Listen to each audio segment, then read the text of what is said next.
Hi, I'm Kerry Duke, host of My God and My Neighbor podcast from Tennessee Bible College, where we see the Bible as not just another book, but the book. Join us in a study of the inspired Word to strengthen your faith and to share what you've learned with others. Why would a person take a gun and shoot innocent people? People he's never even met, even children. Everybody seems to be weighing in on this question today, from psychologists to lawmakers to religious leaders. Atheists and believers alike try to figure it out. Lawmakers and law enforcement officials attempt to stop it. Nurses and therapists do what they can to help families heal. But it keeps happening. For some of us, this is a much different world. Oh, there was killing when we were growing up. But usually there was some kind of reason that made sense on some level.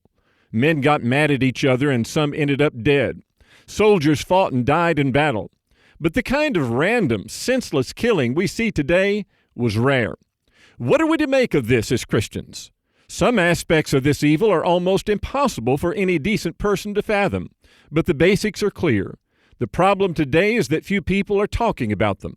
There is evil, real evil in the world. When I say real evil, I mean things that are evil, period, without any question or room for discussion. It doesn't matter what anyone thinks. It doesn't matter how anyone feels. There are some things that are objectively wrong regardless of human opinion. You're not hearing anyone say it's right to kill little children. Of course, it's wrong to kill innocent adults.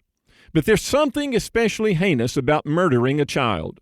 And the vast majority of people believe that. People on all sides of debate about right and wrong come together on that part of the issue. They disagree about what caused it. They have different views about who's to blame. But no one says it is a good thing to walk to a school and shoot children. But the problem is that most of these people never think about why this is wrong. Is it wrong just because there is a human law against it? Is it wrong merely because we have strong feelings about this act? Do we call it evil only because the majority of people think it is evil? No. It is evil, pure and simple. It is evil in a real, absolute sense. It is not evil because human beings say it is evil. And if every human being on the face of the earth said that it is a good thing to murder children, that still wouldn't make it right. And that leads us to the question a lot of people don't want to think about. If human beings don't decide this matter of right and wrong that we're talking about, then who does? The answer is obvious. Murder is not just a sin against human beings. It is first and foremost a violation of the law of Almighty God. You see, there are people who say they can't decide whether they believe in God or not. They say there's not enough evidence one way or another to decide. If you ask them if God exists, they say no one really knows. But when a tragedy like a school shooting occurs, they voice their opinion and they are clear about it. They say this is wrong. They say that those children didn't deserve to die.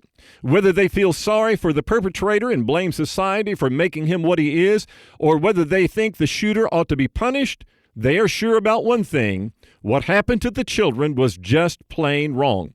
My experience is that if you ask an atheist or an agnostic why something like this is wrong, they look at you like you've lost your mind. What do you mean, why is this wrong? Any sane person knows it is. They look at everything on a horizontal level. They refuse to think vertically. They don't want to think about the fact that God is offended when evil like this takes place. If they do, they know they can't live as an atheist or an agnostic. Either God exists, and there is real evil in the world because he defines it, or there is no God, and nothing is really absolutely evil, even the killing of little children. I'm not saying it's a bad thing that people get upset. They should be. It certainly would be a harsh world if most people were not angry about atrocities like this. So I'm definitely not complaining. But I am saying it is sad that people have to feel this kind of outrage before they are shocked to their senses. I am saying they ought to feel righteous indignation about other evils. And I am saying that there is a bigger picture that most people are not thinking about. Evil is real, but so is death, and every one of us will die. Hebrews 9:27 says, "It is appointed to men to die once, but after this, the judgment." The problem I'm addressing is not recognizing God in times of tragedy. Oh, sure, people turn to God when something bad happens. They cry, as all of us do. They pray to God. They pray for the families of victims. But the outrage only lasts for a day or two. Then they're back to their old routine of living a selfish life. They don't change.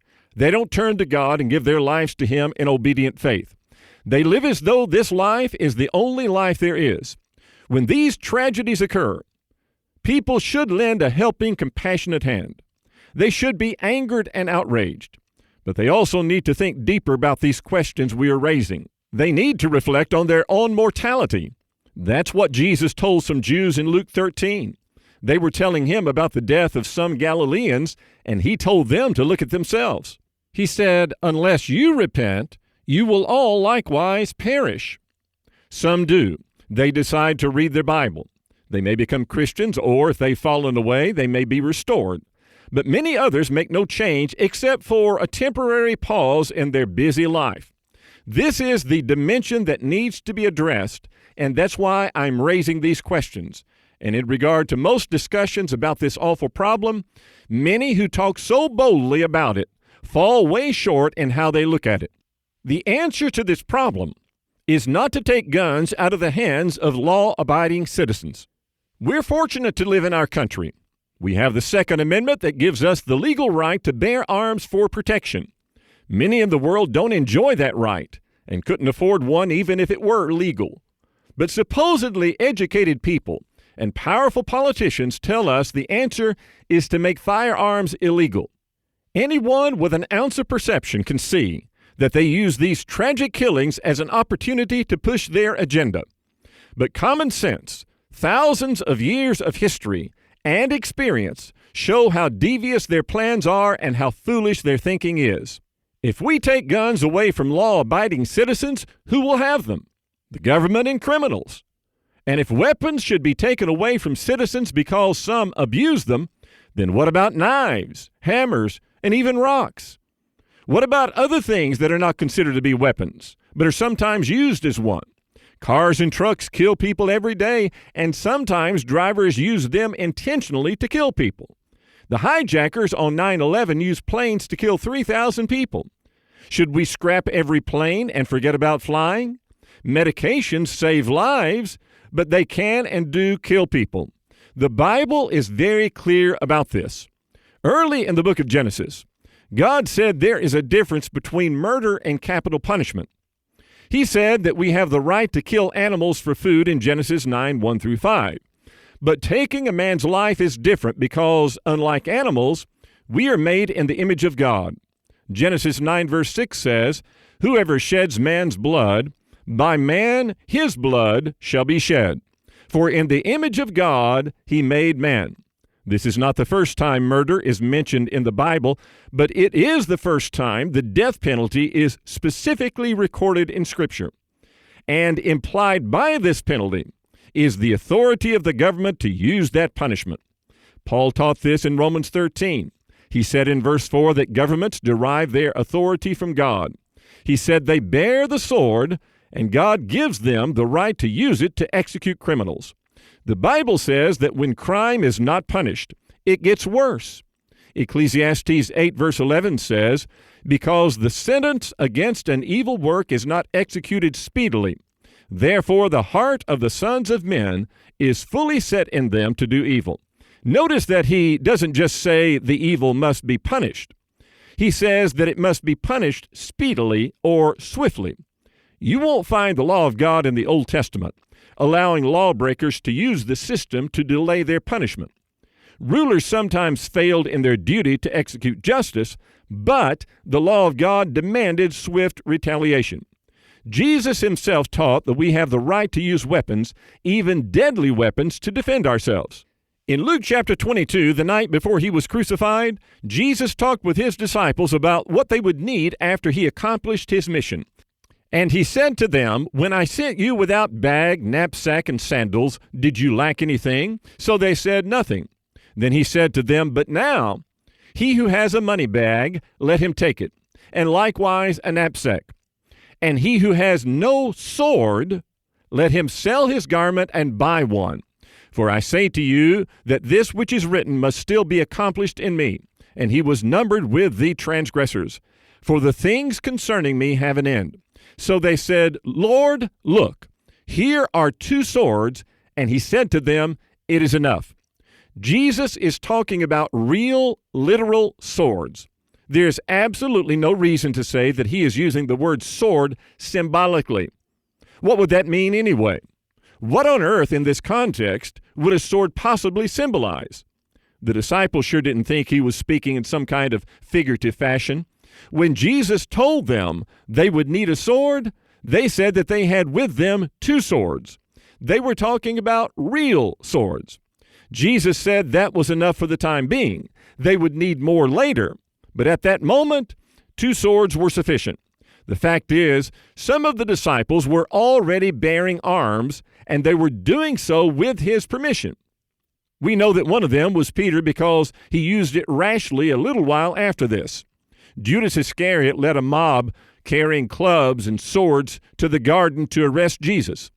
Peter pulled his sword and cut off the ear of one of them.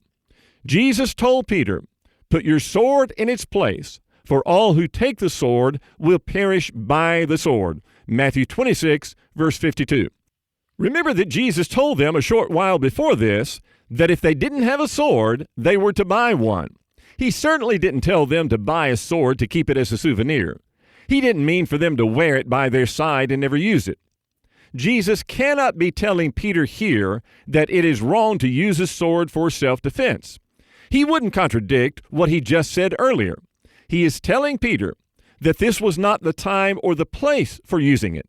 All that happened that night and the day after was a fulfillment of the prophecies of the Old Testament. It was necessary for these things to happen. Then Jesus warned Peter that those who take the sword will perish or die by the sword.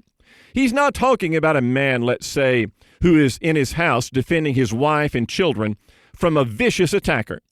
Jesus is talking about people who use deadly weapons rashly without thinking about what they're doing. He's talking about people who use the sword as a way of life indiscriminately.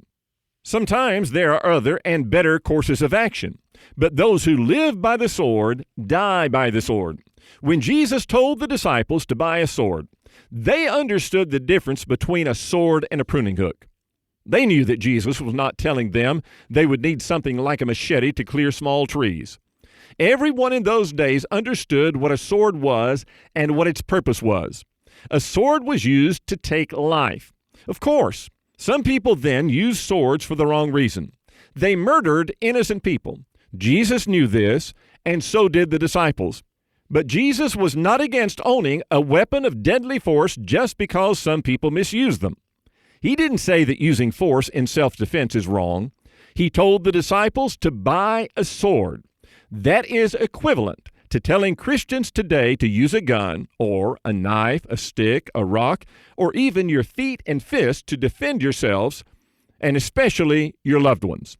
This is the point where some are quick to quote what Jesus said in the Sermon on the Mount. In Matthew 7, verse 1, Jesus said, "Judge not that you be not judged." That has nothing to do with defending yourself against a brutal attacker. Jesus is talking about being hypocritical in judging others. This is where he talks about having a plank in your eye while you criticize someone for having a speck in his eye. Matthew 7, 1 through 5. Then there is Matthew 5:39, where Jesus said, "But whoever slaps you on your right cheek, turn the other to him also."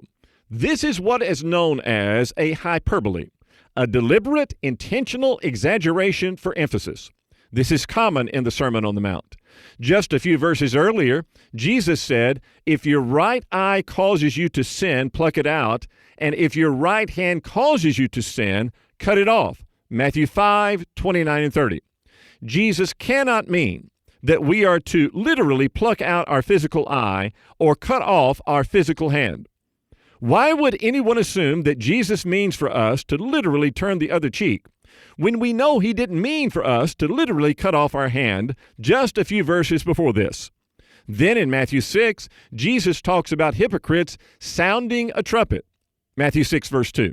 Does anyone think he's talking about a literal brass trumpet or a horn used for the same purpose? He says we are not to let our left hand know what our right hand is doing. Matthew 6, 2 and 3. Does anyone today think he means this literally? If these verses are figures, then it shouldn't be strange that turning the other cheek is a hyperbole. Jesus' words in Luke 22:36 about buying a sword give us permission from God to own a sword or a gun to protect ourselves. The Second Amendment recognizes that right. It says that the right of the people to keep and bear arms shall not be infringed. But the Second Amendment didn't give us that right. God did. The Second Amendment merely and thankfully acknowledges that right. That is a distinction that Americans, even American Christians, sometimes forget. Why do things like school shootings occur? Guns are not to blame. It's the people who misuse them. And getting rid of guns is not the answer. Even if that were possible, criminals would still find a way to kill. They were doing that long before guns were invented. People are to blame, not guns. But that brings on a whole different set of questions and issues. The typical narrative today is that the shooter is a victim. He or she has been abused, perhaps severely as a child, and has been bullied and tormented by classmates at school. He or she has traumatic internal struggles with gender identification, severe anger issues, and strong feelings of hopelessness and suicide. When they kill other people, they are lashing out at life itself.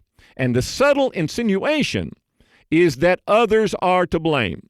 Society is at fault. The shooter is not just a victim of circumstances, he is a product of his environment. This pseudo-psychological nonsense has been around for well over 100 years in America.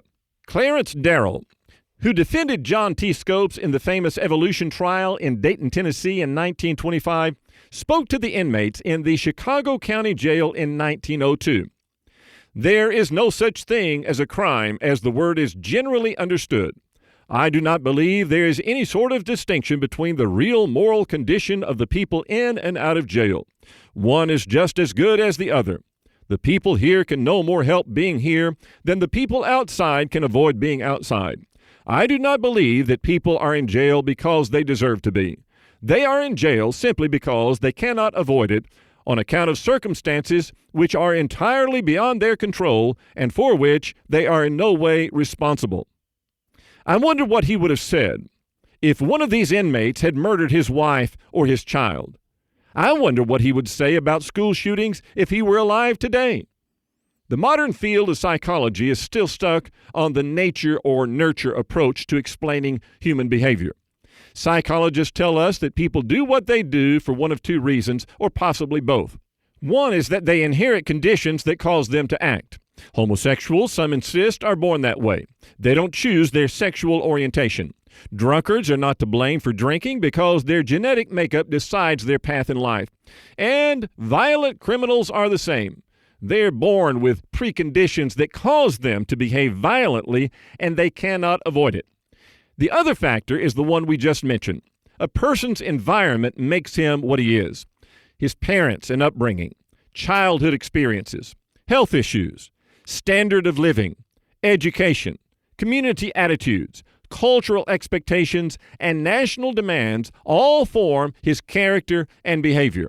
Applied to malicious acts of random, ruthless violence, this nature and nurture approach creates undue sympathy for the shooter and lessens or removes responsibility from him.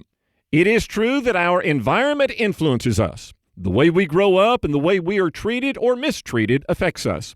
It is also true that conditions of our body create challenges in our behavior. These influences can be so strong that a person can feel powerless to avoid where they lead. But God didn't make us or the world that way. Humanistic psychologists never admit the third and most important factor in human behavior, free will. God made us in His image, that is, in His spiritual likeness, Genesis 1:26. That is why we have the capacity to reason, to feel emotions, to have a conscience, and to make choices. The Bible teaches from beginning to end that we act as we do because of our own free will. In Joshua 24:15, the leader of Israel said, "And if it seems evil to you to serve the Lord, choose for yourselves this day whom you will serve." Moses told the Israelites in Deuteronomy chapter 30, verse 19, "I call heaven and earth as witnesses today against you, that I have set before you life and death, blessing and cursing, therefore choose life." The book of Hebrews says, by faith Moses, when he became of age, refused to be called the son of Pharaoh's daughter, choosing rather to suffer affliction with the people of God than to enjoy the passing pleasures of sin, Hebrews 11:24 and 25. There's an old proverb that says, like father, like son, but that is a proverb, a general truism. It doesn't happen every time. A son has the power within him to be better than his mean father. Ezekiel 18 is a powerful lesson on this point. This chapter talks about a good man that has a bad son. Then that bad son has a son. And what did that son do? Remember, this is the son of the evil man in verses 10 through 13 and the grandson of the good man in verses 5 through 9. What kind of man did he become? He became what he chose to be, just as all of us do. This son in verse 14 sees all the sins which his father has done and considers but does not do likewise. This is an encouraging verse. It gives hope to children raised in bad homes by mean parents. The son in verse 14 saw what his father did and thought about it. He decided not to be like his father. The Bible takes us to school in the field of psychology with the story of Cain and Abel. Beginning in Genesis 4, verse 3, the Bible says, "And in the process of time it came to pass that Cain brought an offering of the fruit of the ground to the Lord. Abel also brought of the firstborn of his flock and of their fat. And the Lord respected Abel and his offering. But he did not respect Cain and his offering. And Cain was very angry, and his countenance fell. So the Lord said to Cain, Why are you angry? And why has your countenance fallen? If you do well, will you not be accepted? And if you do not well, sin lies at the door. And its desire is for you, but you should rule over it. Now Cain talked with Abel his brother, and it came to pass when they were in the field, that Cain rose up against Abel his brother and killed him." All the explanations, or we might say excuses, that modern psychologists give for criminal behavior go out the window in this story. Cain didn't have bad genes. He didn't have abusive parents. His brother was a good man. Cain could have been too if he had wanted to. They didn't live in a bad neighborhood because they didn't have any neighbors. Cain didn't give in to peer pressure or hang out with the wrong crowd. So why did he kill his brother? According to what we read in textbooks, current studies in psychology cannot answer this question, but the Bible does. And the answer it gives is plain and simple. It's found in 1 John 3, verse 12. That verse says we are not to be like Cain, who was of the wicked one and murdered his brother. And why did he murder him? Because his works were evil and his brother's righteous. There are no alibis or excuses in this verse. Cain killed his brother because of envy and spite. He chose to murder Abel. Nobody and no thing forced him or overwhelmed him and made him do it. He did it out of his own free will. The same applies to anyone who murders today, including a young man who kills others at school. He may have been influenced by any number of factors, but at the end of the day, he made the decision to pull the trigger. This needs to be mentioned more often because some of those responsible for recent school shootings and other attacks were homosexuals and transgender individuals. When media sources report this, they do so because the word is already out, so they reluctantly admit the sexual orientation of the perpetrator. But they focus on how the killer was mistreated and bullied and made fun of by other young people. Again, it's the same old approach. Something in his environment caused him to be this way. God describes these choices from a different perspective. While experts say the root of the problem is physical, God says it is spiritual. While men say something outside caused him to do evil things, God says it is what is inside him, in his soul. Jesus said, "For out of the heart proceed evil thoughts, murders, adulteries, fornications, thefts, false witness, blasphemies." Matthew 15, verse 19. Murder comes from within. Solomon said, "For as he thinks in his heart, so is he." Proverbs 23, verse 7. This is why Jesus warned against harboring anger and resentment, which lead to more anger and contempt and finally end in murder. Matthew 5, 21 through 26. This is what happened to Cain. His fury burned until he struck out at his brother and killed him. There are only a few times in the Bible where homosexuals speak. One is Genesis 19. This is the story of Sodom. Two angels came to Lot's house.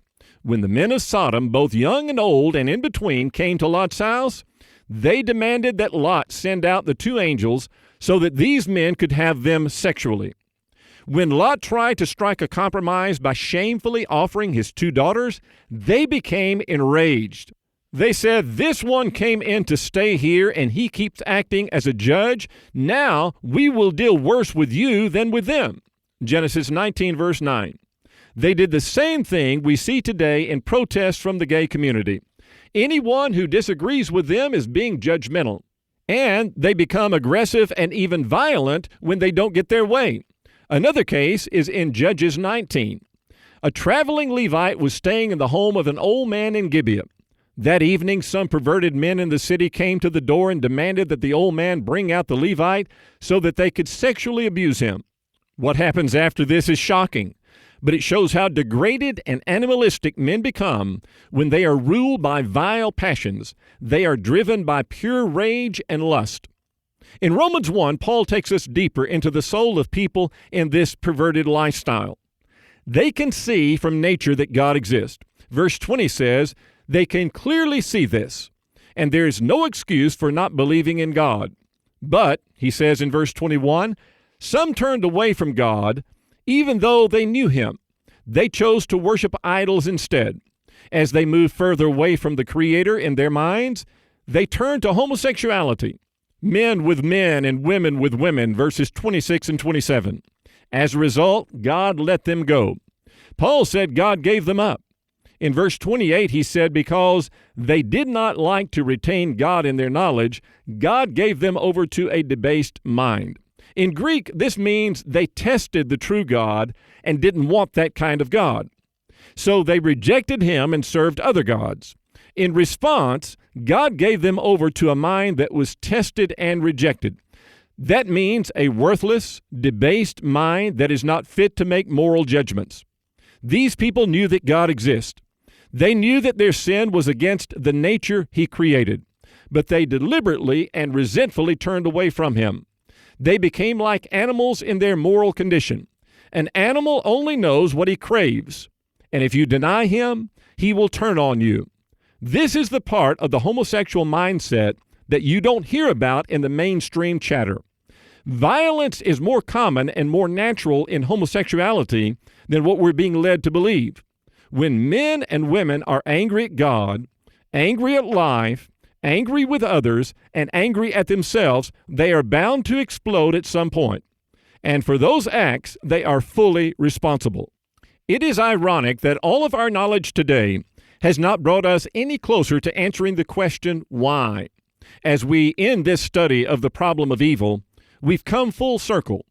God exists.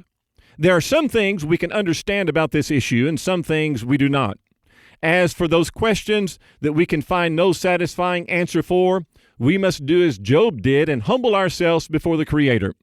We must remember that if we don't even understand how and why God operates his universe, then we are in no position to be angry with him and criticize him for allowing bad things to happen in this life. Solomon said there is nothing new under the sun.